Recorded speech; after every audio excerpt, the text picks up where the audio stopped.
Hey everyone, good morning. It's Melissa here with Build a Better Bakery again at our hashtag Thursday Fave session every Thursday at 9 a.m. Pacific Standard Time, right here in the group. Let me make sure this is set up for you. Okay. There we go. Okay, so it's so great to see you today. I know a lot of people have questions about profitable products, and this month here in Build a Better Bakery land, we're focusing on, quote, powerful products. So that's why we're going to be talking about identifying 3 pillars of product profitability today. Now I want you to go ahead and put in a hashtag replay if you're viewing on the replay. Everyone, good morning. So I know you've seen it. Bakery again.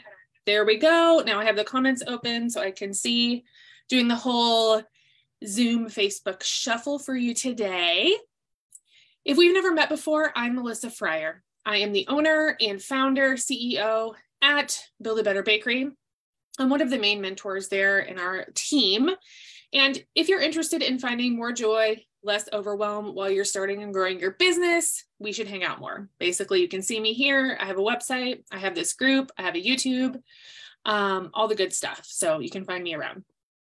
All right. So I know that when people are getting started with their baking business, they're thinking about baking business, they're trying to make their menu, whatever it is. I get a lot of questions that basically sound like, what can I make that's profitable, right? People don't want to waste their time. They don't want to focus on things that aren't going to sell.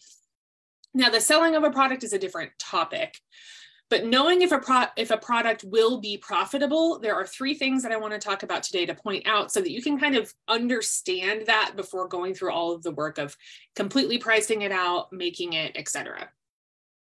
Now, it might be scary to think about baking away for years maybe, and not really going home with a paycheck. That's kind of common, unfortunately, in our industry because bakers tend to be heart-led. Bakers tend to be really caring people that aren't really in it for the money, but they do need to bring home a paycheck to pay the bills.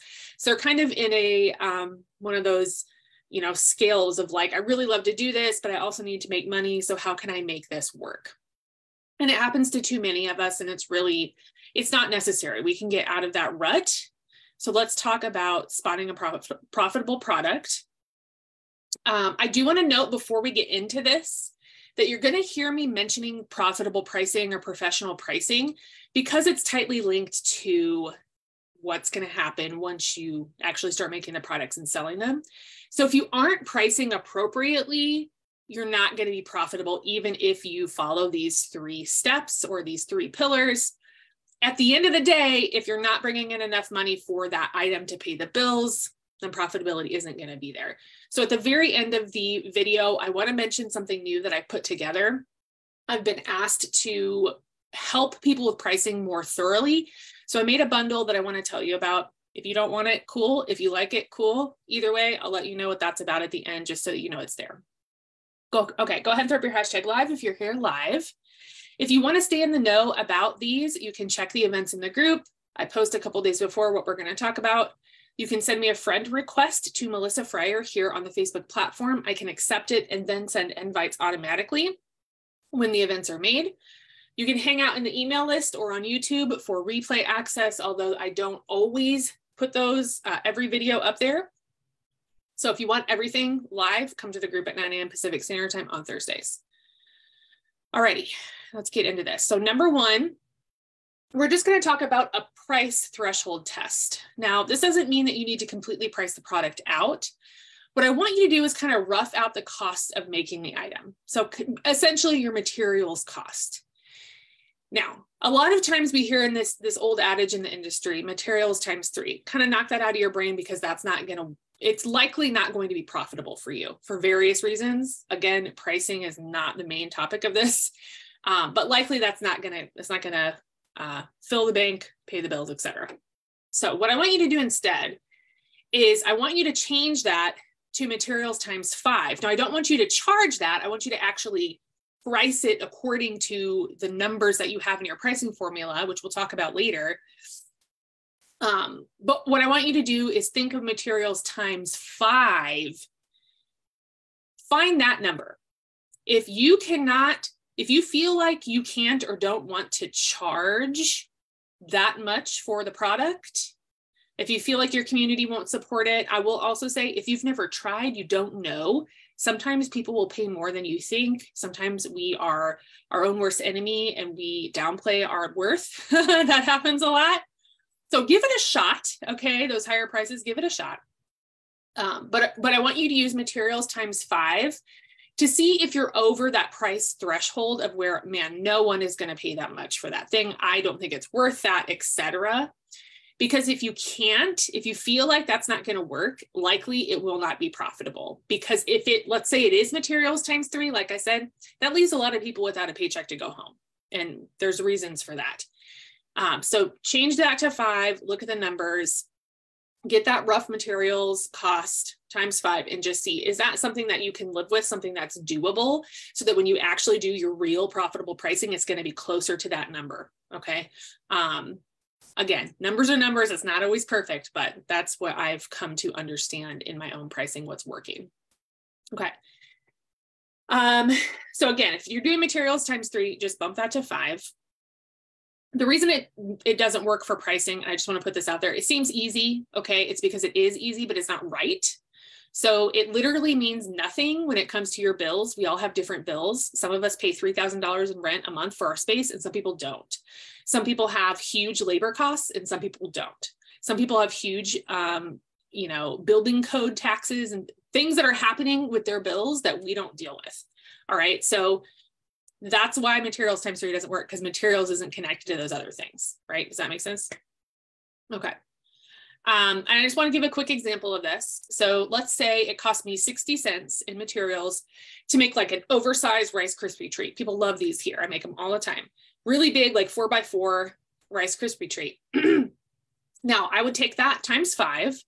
And if I feel like I can sell that product for 60 cents times 5 or more, then likely it's going to be profitable because of that. Now we'll talk about number 2, which you're going to have to take into account as well. But something simple like a pan of bars of things, right? You're just putting it in there and cutting it out.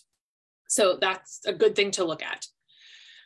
We're going to have to, of course, look at pricing within, right? Wages, overhead, depreciation, business profit, applicable taxes, and all the other things that come up with the actual price. But again, materials times 5, if it'll work, then that's passing the test. All right, number 2, let's talk about labor threshold test. This one gets a little touchy because there are a lot of people in the baking industry that are working super hard and are not making any money. And I'm going to say they likely know why that is. And that's why we have number 2, that's the labor threshold test. So this is where you look at and you understand that the more time you spend on an item, or maybe even the more times you have to touch it, think about how many times do I have to touch this product, the more it has to cost. That's the thing. If you touch it a bunch, if you have to do things with it a bunch, it has to cost more. If you're not willing to charge more, you have to touch it less to make it profitable. Okay, so keep that in mind as you're considering how to decorate your cupcakes, what kind of cookies to make, what kind of decorations go on the cake, stuff like that. Think about that. There's no getting around this issue because labor and wages are one of the most, if not the most expensive part of baking. It's your physical time or someone else's physical time, touching, moving, baking, decorating, whatever the thing is. All right. So think about the product and how many times you would have to touch it or move it or cut it, etc., to get it into that sellable form. If the item is very time consuming, all right, like intricate pastries and things that just layering of cookies and things that just take a super long time. Anyone made a rainbow cake that has 7 different colors in it or 9 different colors in it? Okay, this is what I'm talking about, right? There's just so much that has to go into it. And if you doubt that you can't charge a premium price or you don't want to charge a premium price for whatever it is, it might be something that you don't want to make or don't want to start with as you're starting your bakery. All right. Because like that is just going to be disappointing for you. So this means that when we think about, hey, what's probably the main reason why so many custom bakers who work on cakes and cookies find themselves unprofitable? Where is that coming from? This is it. This is one of the main reasons. So think about how many times a person who is piping a 7-color cookie, and they've got 24 of them to do, and there's 7, 8, 9 colors on that cookie with all different kinds of design. How many times do they have to touch that cookie to get it to sellable form? What, 12, maybe more, right? How many times are they moving it, touching it, scooting it, piping it, wiping it, brushing it, painting it, packaging it, finally? There's just a lot going on there.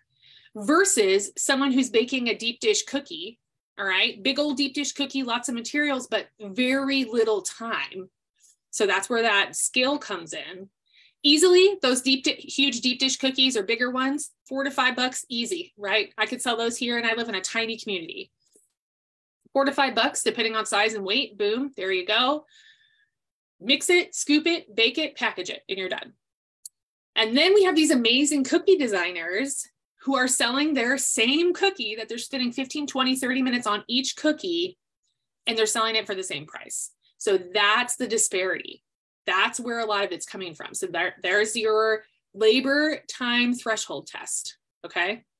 If you can't charge a bunch for it, or you don't want to charge a bunch for it, if it takes too much time, it's not going to be profitable. Number 3, the scale threshold. Now, this is something that I want to mention because there are plenty of bakers who do make things like pastries and breads from their home. And what I want you to think about when you're thinking about if you're specifically a home baker, or if you're in a commercial kitchen that's just super small, there's not a lot of storage space, oven space, that kind of thing.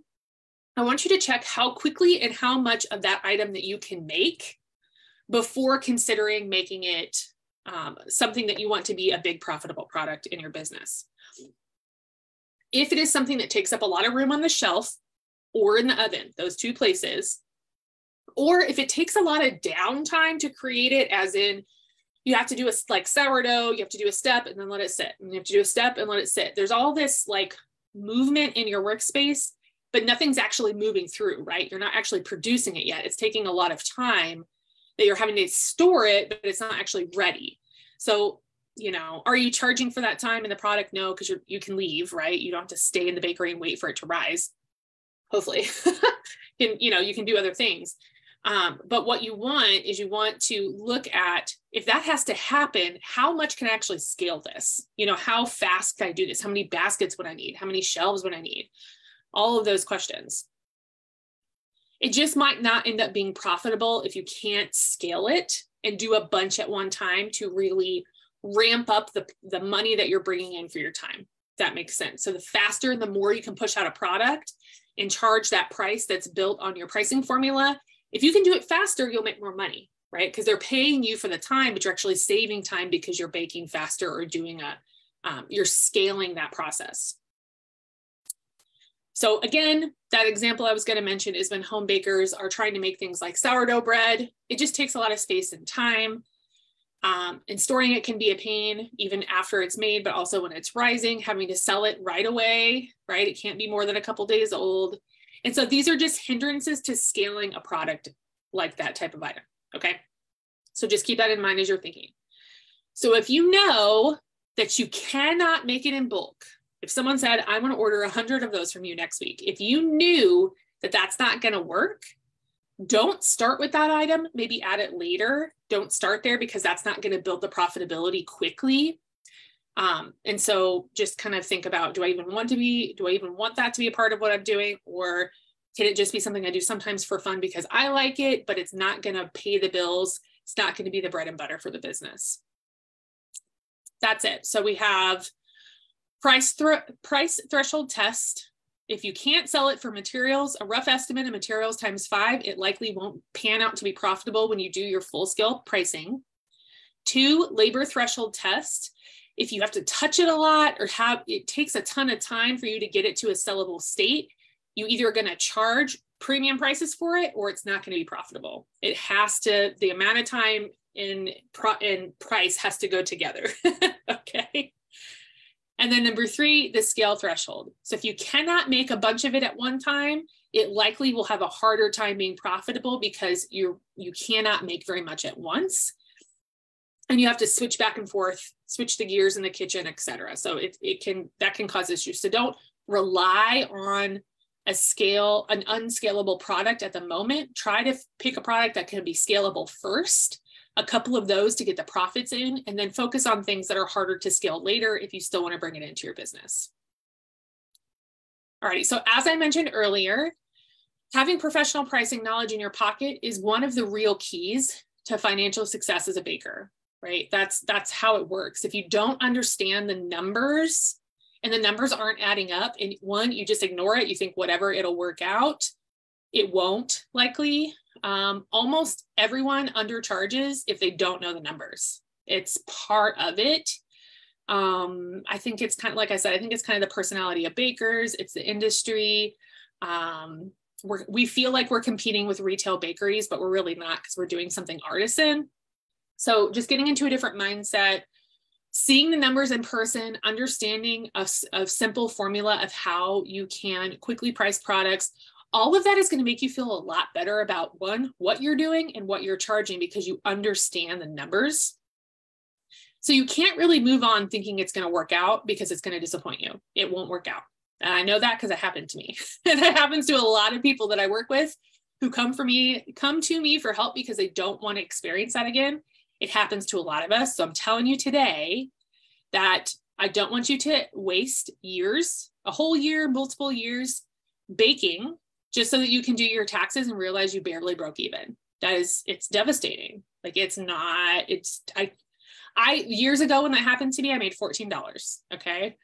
But I baked all year. I was doing weddings. I was doing tons of birthday cakes, cookies, everything you can think of, all the custom work, of course. And it didn't work out. And I was kind of depressed, honestly, for a couple of days after that, because I was just upset at myself that I hadn't looked at that earlier. It's just one of the things you have to do. You have to plan it in. It's going to take some time. Plan it in just like an order. Get it done. And just trust that this is part of how you run a successful business. If you don't know your numbers, then what are you doing, right? Like, why are you doing this? If you're here to make money, let's make some money. Let's make sure that that's happening.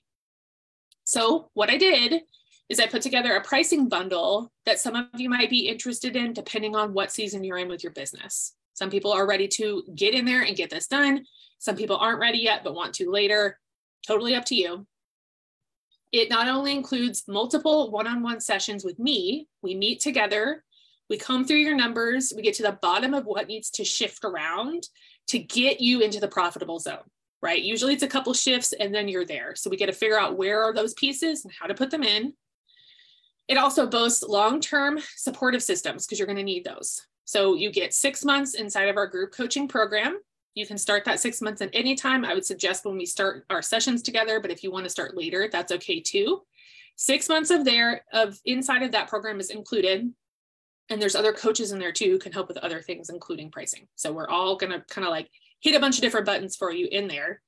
And then you'll also get full video course access. So lifetime access that walks you through the steps of pricing. So even if you wanted to brush up on something, watch it again, after our meetings, go in and look at different videos. It's all there for you. So it's kind of just a cute little bundle that's ready to make sure pricing works for you. If you want to check it out, you can DM me, super easy.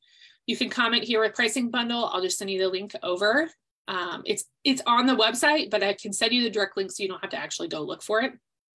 And then you can read up on what's going on with it, how it works, and let me know if it's something you want to do. I guarantee that you'll have a professional understanding of pricing by the end of it, because we're going to talk about it together and you will get it. We will make sure that you understand what I'm talking about, how professional pricing works. And then after that 6 months period in the group program, after all of our sessions, you're going to understand what you need to do to be profitable. I've been that person I mentioned that submitted my taxes and I made $14 after working a whole year baking. And I don't want to allow that to happen to you. It doesn't feel good. It's depressing. I don't want that for you. So we can make it change. We can make sure that as a team, as I'm your mentor, that's not going to be your reality. You're going to be profitable from here on out. What I'm going to do is make some changes, get some things in there, different numbers, and then we'll be ready to go. Okay, that's it for me today. So if you have any other thoughts about identifying 3 pillars of product profitability, right? If you think there are other things that we should include when we're thinking about a profitable product, if you have a profitable product that you really like, that's been easy for you to implement, go ahead and comment here. People can try it for themselves too. So let us know what you think about all of that. I'm off to bake some cake for my Easter cake jars. That'll be on went through the pre-sale, and it'll be on the purchase sale this week. So I'm going to go do that, and I'll see y'all next week. Okay. All right. Bye.